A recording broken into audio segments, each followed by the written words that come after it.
Hello, and thank you everyone for coming to my first Bridgemakers Series. I am Selena Yee, your host for this Bridgemakers Series. I am honored and excited to share my first episode with a friend of mine who is a city councilwoman in Texas, and we've known each other for over 20 years. She is someone that I not just call friend, she is my sister. So I am so honored that she has said yes to coming on and being my first interviewee.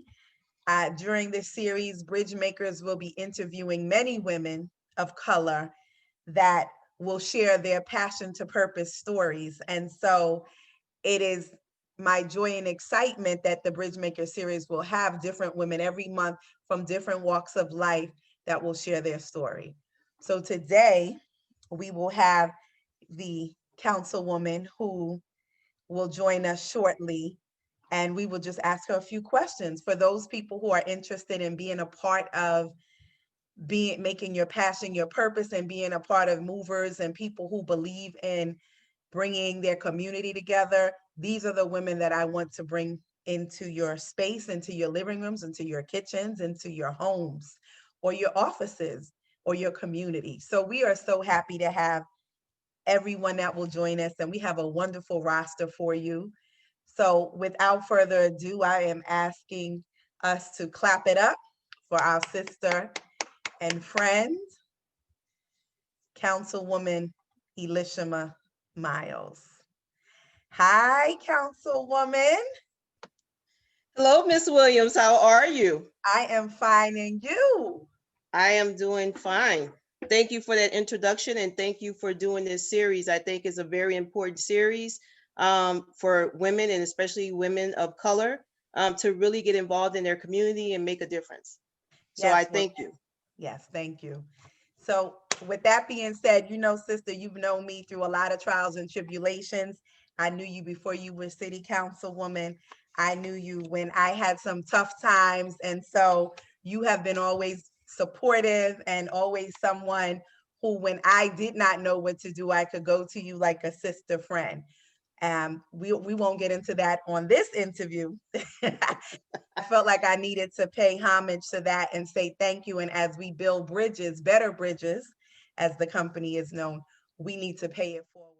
I want you to share a little something with the people about, I guess, how you actually got to this process before you even thought about being Councilwoman Elishama Miles.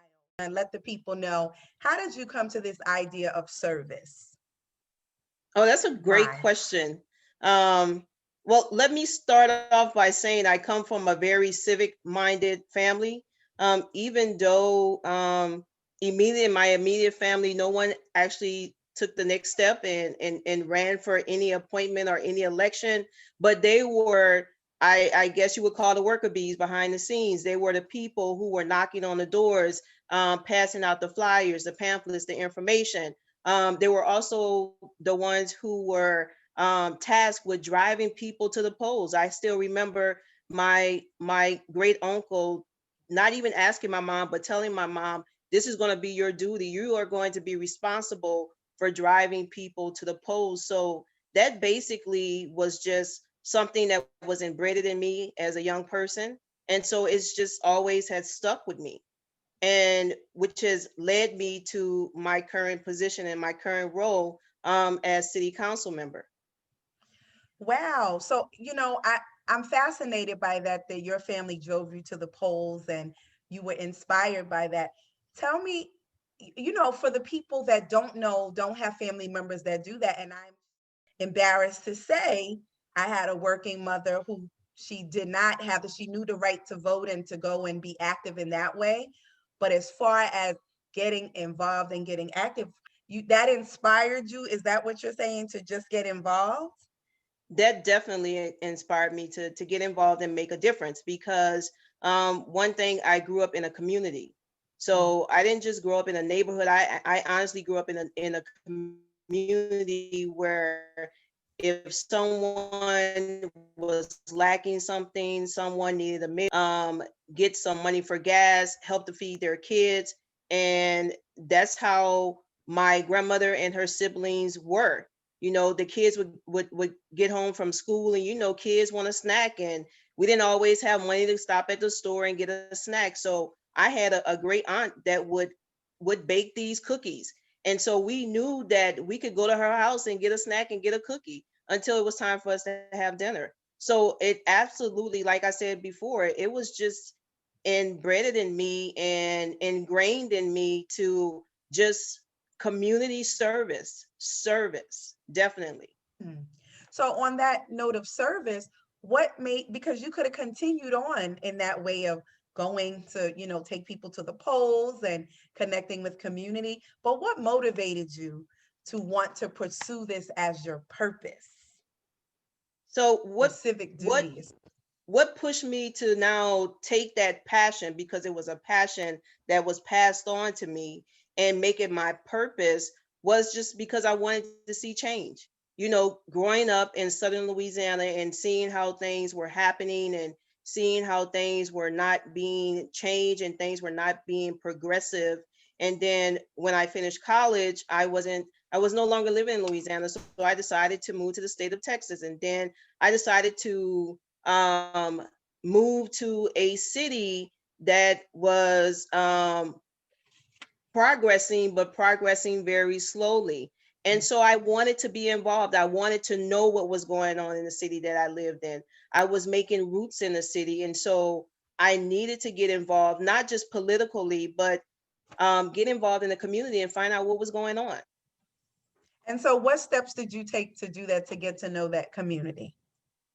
So I started off by just simply attending the meetings. I didn't start off with right away attending city council meetings and commission meetings and board meetings. I simply started off just by going to the functions that were going on in the town. So, say for instance, there used to be an officer liaison who was assigned to community engagement. And Mhm. so they would send out this information, and I would be like, oh, okay, I'm gonna go to that meeting and find out what's going on in the town.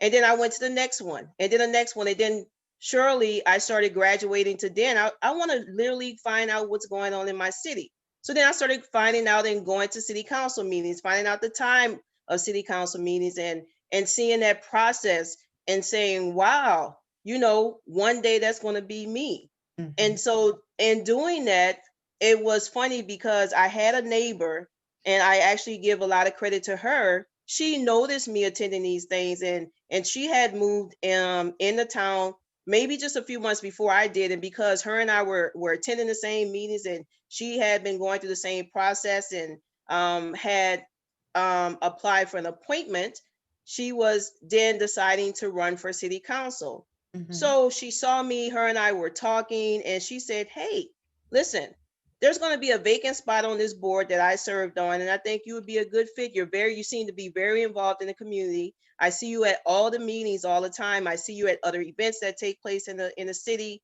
and I'm going to send you information. Why don't you look at it, read over it, and decide whether or not you would want to apply for that position. And Mhm. so that got me going. And then, you know, I said, okay, I think I could do that for a couple of years. And that 1 year and the 2 year term that I was serving turned into 10 years. So Wow. 10 years of involvement on the commissions and then on the boards. And then I saw other things. So the city started growing. And then I started seeing other things that were going on in the city. And I was like, you know what? I have a lot to offer. I'm an educated woman with a background in finance and other things, and a background in accounting. I think I can help move my city forward, which then led me to run for an elected official seat. Well, I love it. You know why I love that? Because it speaks to your service and your community building, right?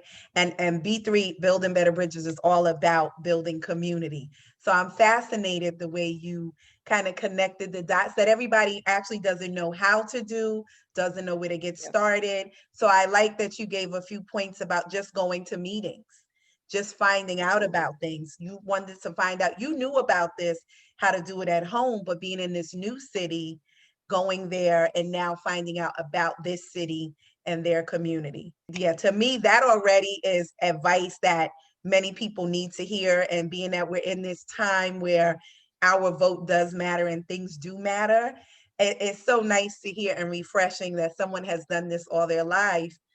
And now here we are today in 2021 with all that's going on, that we'll let you decide if you want to have a discussion about that. But going on with this purpose, this passion to purpose, I also want to know, in this, what have you learned about yourself in this process of pursuing your passion? There are two things that I've learned about myself. That's one is patience and perseverance.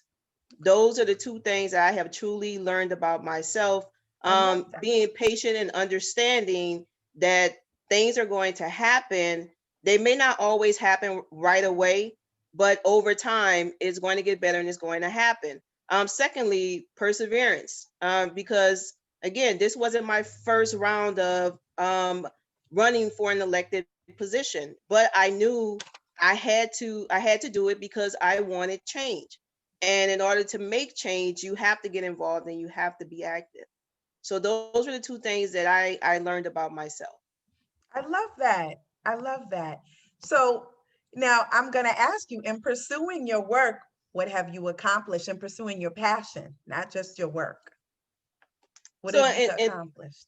So in pursuing my passion, well, the biggest thing I was able to obtain was my position, and now my position allows me to make some real changes in the city.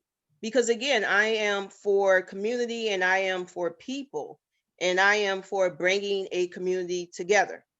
And so my focus, and I'm not going to go over my entire platform, but some of the things that I would like to see in the city again, because they like to say that because I'm next to Dallas, they like to say, well, this is a small town with a city feel. Well, this is actually still a small town with a community feel. And there's always a term of that we not only build communities, but we unify the community. And so one of the things that I'm currently working on and accomplishing is just creating things and building things that brings the community together. Beautiful. I love it. And this is what Building Better Bridges is all about. So I'm really happy to bring that community with your business sense together. I am so, I'm proud of you as a friend. I am Uh, excited because I know how much work you put into this, but I think it's important for people to know that they should, pursue their passion.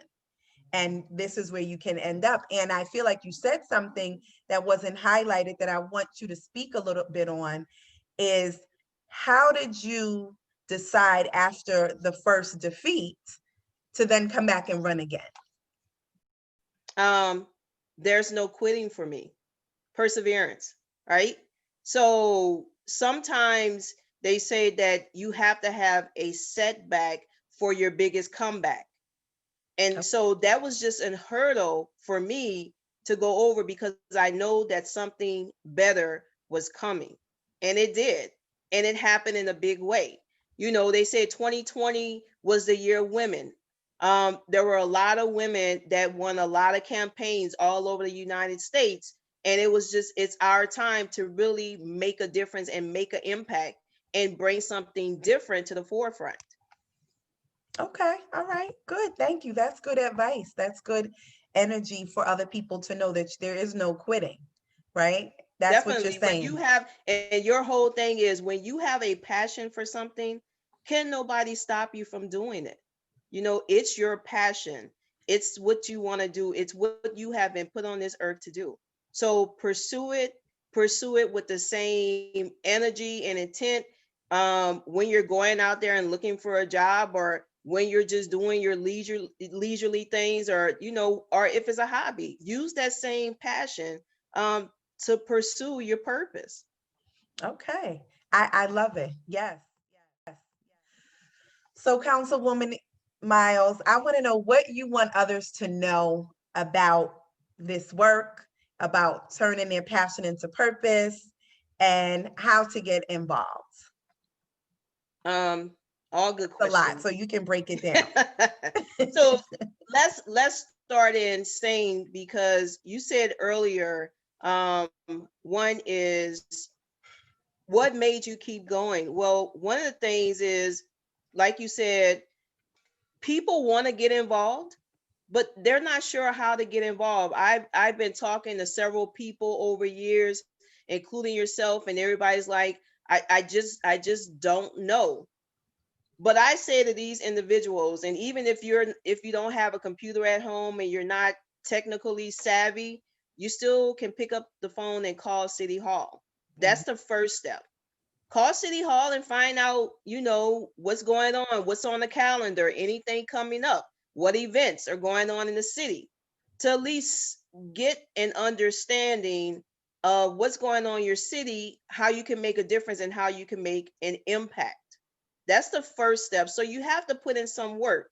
I'm not going to say that it's easy, but if you can take just an hour or 2 hours out of your week, just to get involved, and sometimes that's all it takes. Mhm. Did I That's answer all your questions? Because I feel I left a question out. No, you did. You mentioned how others can get engaged and how to get involved in this work, because this month is all about civic engagement, civic service. I will ask you though, there was a question on my Instagram page, and and I answered it to the best of my ability. And I wanted to know from you, what do you think others can do to get involved? So the question, I said, civic service is not just holding an office, right? And That's so true. I said I would be interviewing you, and you could tell others what else could people do to give service, or especially during, this month that we honor Martin Luther King. I definitely am all about service. And so I would love to know if you could share with the people some thoughts on what they could do. And let me say this, because before I ever got an appointment, and I'll explain later what an appointment is to sit on a board and a commission in a city. Before I did any of that, I truly volunteered in the city. So if the city had, say, a school fair, and they was passing out books and backpacks and school supplies to the kids, I signed up for it. Because again, I wanted to help out my community. I found out that there was going to be a park cleanup. I signed up for it because again, I wanted to be part of my community. And so it started with different things like that, cleaning up the streets, painting a building. So I literally started in my community just doing those things. And I say community, and I don't mean just the area I live in, I mean the entire town. Calling that a community and calling it my community. And that's pretty much how I got started. And then I realized that, hey, I could get even more involved. And like I said, my neighbor told me about some appointments that were going to be available and that were opening up. So And those Councilwoman, appointments, before you say mhm, that, because I do want you to get into that, in this time of COVID, I would love for you to share. You just mentioned like you went to clean up other neighborhoods. Can you share some things we can do now in the time of COVID that maybe people can do to help make a difference in service? absolutely. So right now we have seniors, and for us, we have a food bank. And so there are seniors that are needing certain items, certain things. And this is if you are able to do this, to simply go to a food bank, find out if you have a neighbor, because again, it starts in your own neighborhood. Find out if you have a neighbor that needs something, drive over, drop it off, put it on her steps, leave it there. Mhm. Find out if he or she needs a prescription or something picked up. Go get it, drop it off there. There's also other things that need to be done. Earlier on TV, I was listening to that some elderly people who are not familiar with using a computer, who are signing up to get the COVID vaccination. Well, Mhm. there are individuals who are volunteering to go ahead and register them for that. That's just basic things that you can do right now in the time of COVID. And then, of course, there are virtual things that can be done, just like you and I are doing right now. You know, people can host different things in their communities if they would like. There are even paint parties virtually where we have individuals volunteering. So if you have a particular skill, share that, right? Share that, and it can be done virtually. Those are really, really good suggestions. I'm thanking you because so many people have things that they feel like I want to give back, but I don't know what to do, or because I don't have some place to go to. So those are fantastic ideas. And I definitely want to make sure that people hear this, right? Because it's important. Now, I didn't want to interrupt you, but I know you were on that vein of going towards appointment, and I didn't want to shift from the Sure. idea of service. So I would love for you to share that, the process of what it takes to get an appointment. How long do you have to live in the city? Like, are there stipulations? Because at this time, it is imperative that we, especially women, but then women of color, are involved and engaged in our communities. We see what a difference it makes when we are involved and when we get activated. So I would love for you to break it down as much as you can. I promised it wouldn't be a super long interview, but I think this is important for people to know. So if you could share the Absolutely. steps. So that process of, obtaining an appointment in a city or serving on a board in a city, of course, is different from city to city and state to state. So I'll just talk about our process here in my city. So wait, I So, want to stop you. For those who don't know, you're mhm, saying that every appointment and every elect process of what being appointed to a position or mayor or council person is different for every town and city. it's different, yes, because it goes according to, for us, the state of Texas, everything is governed by the capital for the state of Texas. There are some states where each city has their own set of laws. But for us, everything is governed by uh, the state capital, which is located in Austin. And then it trickles down where, for instance, if you want to volunteer, because when you're serving on the boards and the commissions, for a lot of towns, you are volunteering, but it's considered an appointment because you have to be appointed by city council. And that process simply starts with an application. So you get an application. You might see anywhere to say 6 or 10 boards listed on this application. Where you say to yourself, I have no idea what some of these are. Well, once again, you can do your research, go to the city website, or pick up the phone, call the city customer service, call the city secretary, and ask them to explain what some of those boards and commissions are. And so then once you get an explanation of that, you simply go ahead, fill out the application, and you submit it. Now that application is reviewed and checked. And one of the things for us is you have to live or own a home or business in a city to serve on any. So it doesn't make sense for you to live in one city and want to serve in a different city. You have to impact the city that you live in. So our guidelines are you have to live in a city or you have to own a business or home in our city. So once you submit the application, then that application is then forwarded to city council. City council reviews your information. It also has a look of your resume and just some of the other things that you've done, the other service or volunteer work that you've done. And then they vote to accept you onto that board or commission. And so that's just the basic process for that step. So let me ask you, and with that, do you have to have certain accomplishments or degrees or accolades that you need to serve as an appointment on a board? Absolutely not. You just got to have the willingness to serve. And again, every town is different.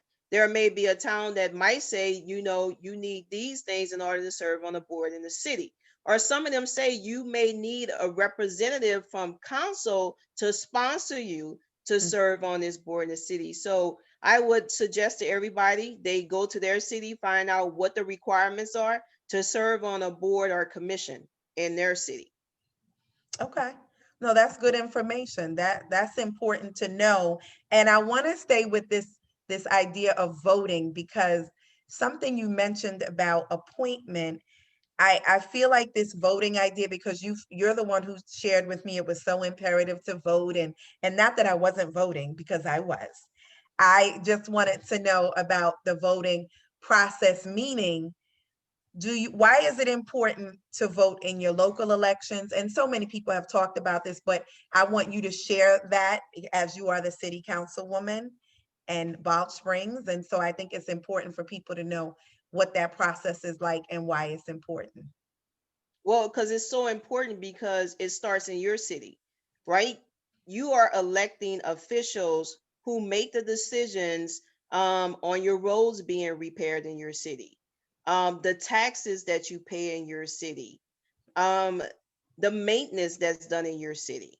So that's why you start in your city, and these things are important. You decide the budget for your city. It's so imperative that these things are taken care of, and they're taken care of wisely, because a city can go bankrupt, right? So if you have someone in a position who's not familiar with spending and budgeting and maintaining things, just the wrong decision can bankrupt a city.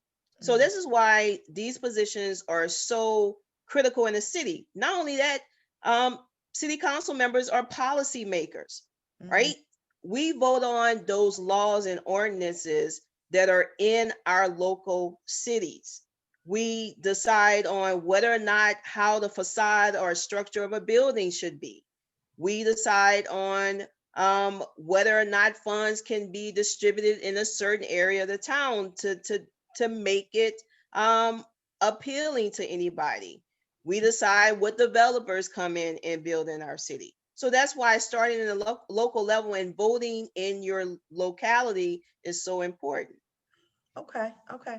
Just staying right there, tell me a little bit about the time constraints that are needed to be a volunteer, to be at meetings. Like, what would you say to someone who is just starting out and thinking about wanting to get involved in their city, town, or municipality?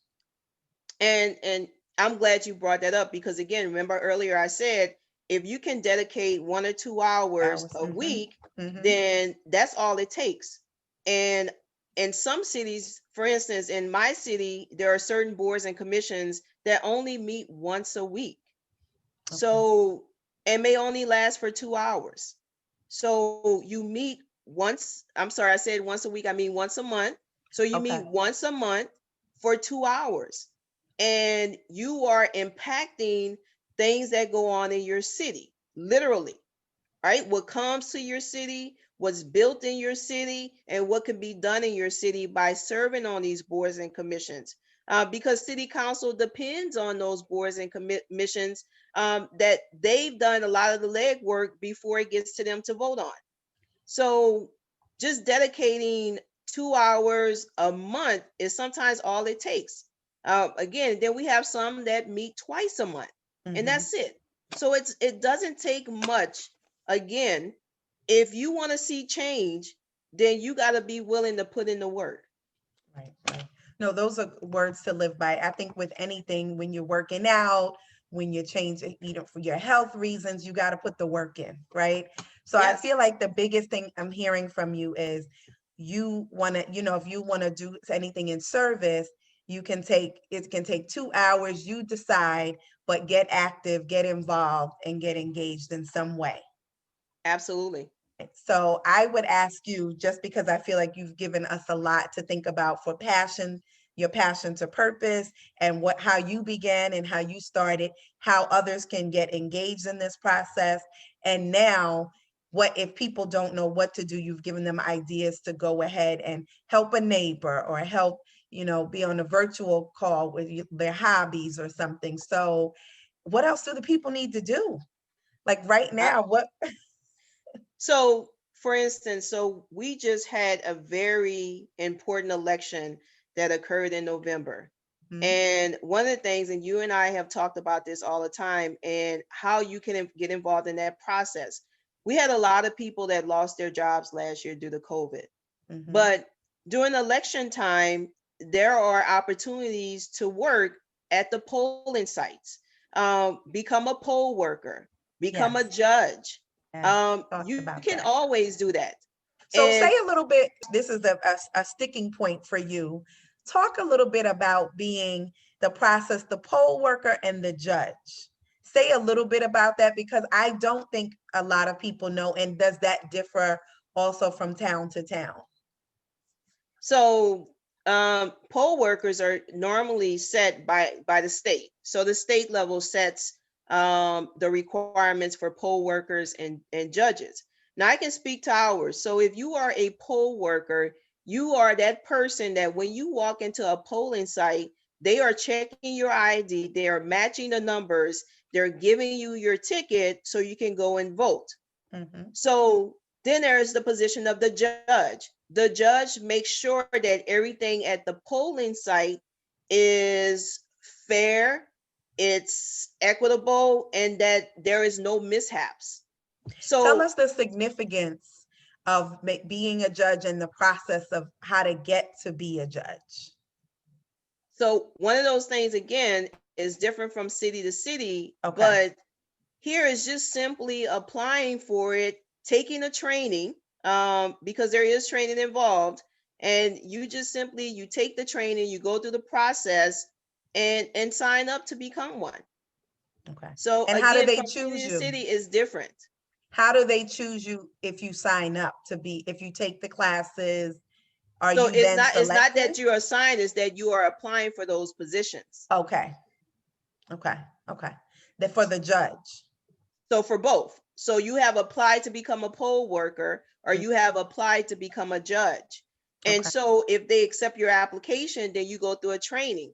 I talked about that. I went through the training to become a deputy, mm, that I literally was deputized to sign people and register people to vote, because that's how passionate I am about making sure that people have their voices heard through the voting process. so it really is a full circle experience for you. You started off as a young lady going around with your family in the car, bringing people to the polls, and then you went ahead and became someone who signed up. You said sign them up for the polls? Yeah, no, so I became the person Mhm. that if you didn't register to vote, I was the person that was deputized to go ahead, get your information, let you go ahead and fill out the card and turn your voter registration card in. So you tell me what that looks like to be deputized to do that. So out What's that here, process? you go through a training class. It's for a couple of hours. So you sit in the class. You're giving a book to go along with it, and they explain all the laws that is associated with you becoming a deputy. So once you go through the class, you are simply at that point considered to be deputized to go ahead and register individuals for voting. Okay. Okay, good to know. And there's no charge to you or any fee to anybody This to, is free. okay. And What I about want the and polling? and I want people to know this as well, because if you decide to really get involved in the process and you would like to get deputized to go ahead and register people to vote, well, out here, if we simply call the county will send a trainer out to your church. They'll send a trainer out to your recreation center there and go ahead and register and deputize people to become deputies to register people to vote. Um, and again, if you are looking to get a position, and this is a job, a poll worker is a job, a judge is a job. And Okay. so once you submit an application and they hire you, you're paid for this. This is paid employment. Now, the part of registering people, that's volunteer work, right? And a lot of people have a passion. You see these people sitting around with the tables registering people to vote. That Mhm. means people have a sincere passion, and that's something they decided to do and help out, to make a change in their community. That is you volunteering. But if you're going to be a poll worker or a judge, that is employment. You're paid for that, and you're paid for the training as well, to be trained as one. Okay, okay, that's good information. So, Councilwoman Myles, I have one more question before we close this evening. I want to talk about how important it is being a judge, especially in a time like this where people were so concerned about voter fraud and voter suppression and things of that nature. Tell me why it's important and how they support this not having voter suppression, I guess, or any mishandling of votes, if you will. So keywords you said, no mishandling of votes. Mhm. And that is the sole purpose of a polling judge. So I want to make sure I say that in front of it, a polling judge. This is a person that is at the polls inside with the voters and the poll workers the entire time, making sure that everything is being followed, everything is done appropriately, nothing illegal is being done, even to being responsible for, like, say for instance with me, during a campaign, when a lot of times individuals who are running for a campaign, well, we can only be a certain distance from the polling place, and so a judge is also responsible for that, and making sure that, you know, when you're at the doors of the polling place, that you're not being hounded or hassled by individuals who are running for office, and that we should be a certain feet away from the door of a polling place. Mhm. So it's major. There have been episodes where people have said they got to the polling place late, or they closed the doors at a certain time. Well, when you're a judge, you get the opportunity to make that decision to say, you know what, I'm not locking the doors until everybody has voted. So wait, you have to say this because I've watched the news, Councilwoman, and you hear all these stories, horror stories of so many people waiting outside, this happening. So are you telling me that as a polling judge, you have the authority, no matter the state or the city, to decide whether the doors stay open and for how long? So if you are giving that authority by your state, yes, you determine what time the doors lock. So say for instance, authority, or a lot more authority are given to the polling judges here in the state of Texas, right? So we know the polls close at 7. Well, this is an important election and there's a line out the door. So that polling judge says, we're not going to lock the doors until we get everyone that's waiting outside. So if it takes until 7:20 or 7:30 or 7:50 or whatever, that's when we're then going to lock the doors. Okay, so they make those decisions. They can. And again, it's based on the authority that's given to them by the state. Okay, okay. Very interesting. We've had so much going on from 2020 to 2021, and we've had a really, for lack of a better word, interesting years, 10 months to 11 months, 4 years really, but we'll go with 11 months. And I will say that I think people have learned so much in this time about the process. And I thank all of the women and men who have gone out there and done just what you said, either signed people up. What was the language for that again? So the people know, Register people. register. So what title is that? So Deputized. yeah, so you become a registration deputy. So, right. So we talked in this segment about the registration deputy, the polling judge, and what's the other Poll one? worker. Poll worker. So those are Yes. three vital positions when you're thinking about voting, the whole idea of supporting your town with Yes. elections. So Okay. and those are just three things, and like I said, that's a start. So if you truly want to get involved and you want to make an impact of where you live, you can start there, or you can just again start in your immediate community. Because again, all these things are important. It leads to the bigger picture of just having an impact on your community and on your state. Right. Okay.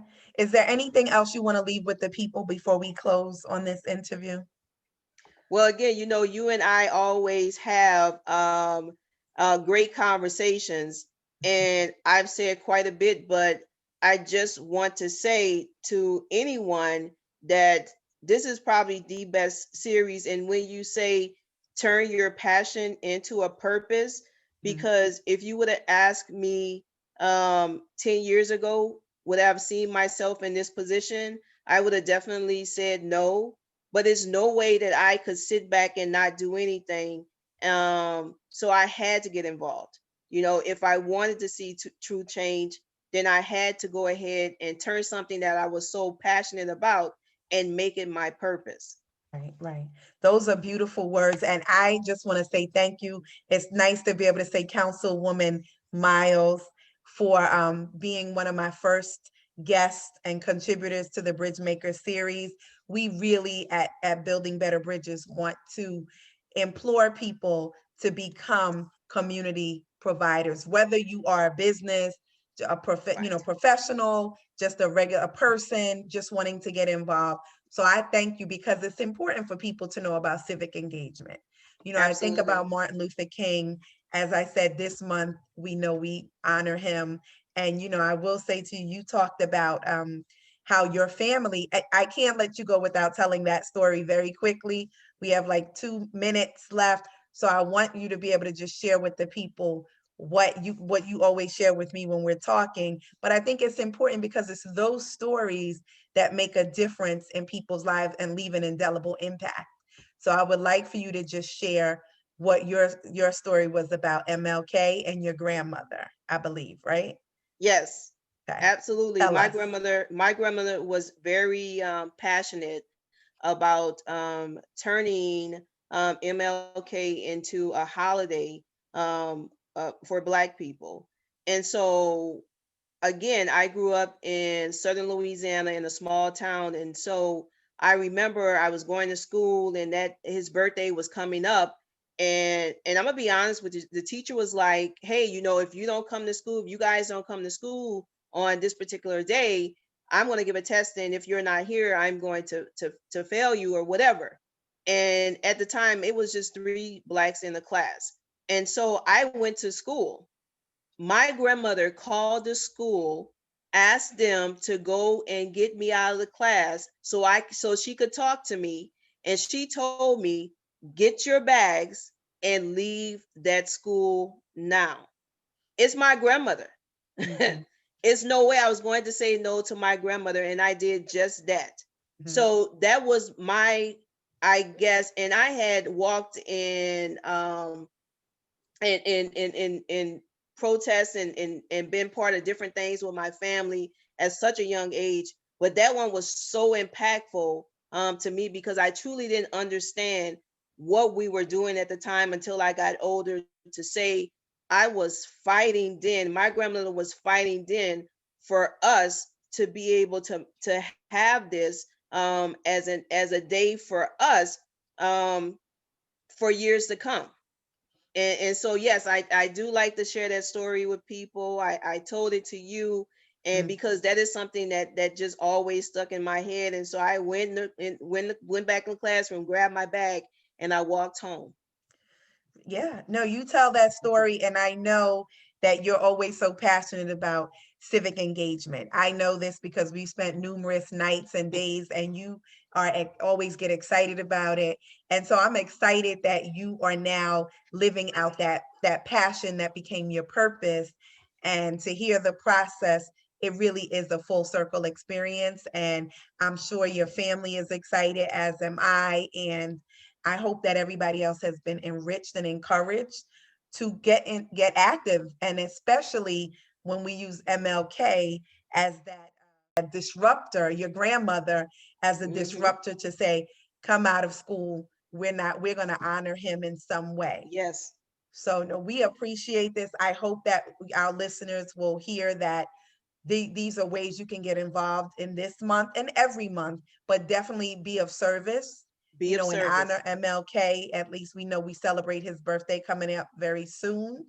And so I want people to get activated as well. So I thank you And let me share this too. for sharing. Just don't just do it without involving your kids, because you're setting the groundwork for your kids as well, just like my family did. Love it. And on that note, we are going to close the first Bridgemaker series. I'm leaving it with that. Don't just do it for yourself. Share it with your kids. Bring 2, 3, 4 people with you, because Yes. that's how you make it grow and you keep going and make it bigger. That's how you build a community that we started off talking about. So I Yes. thank you, Councilwoman, friends, Myles, and I look forward to many more conversations. And don't forget, people, let's honor MLK. Bring some people with you. Let's do the service. Get civic minded. Thank you. Bridgemaker Series, episode 1, and we are out. Thank you. Thank you for having me on as your first guest. Yes, I'm delighted. We will see you next month, Bridgemakers. Until then, be the bridge. That is our title. I was showing Councilwoman, I got a new mug. Can you guys see that? Be the bridge. So help us be the bridge on this series. Thank you.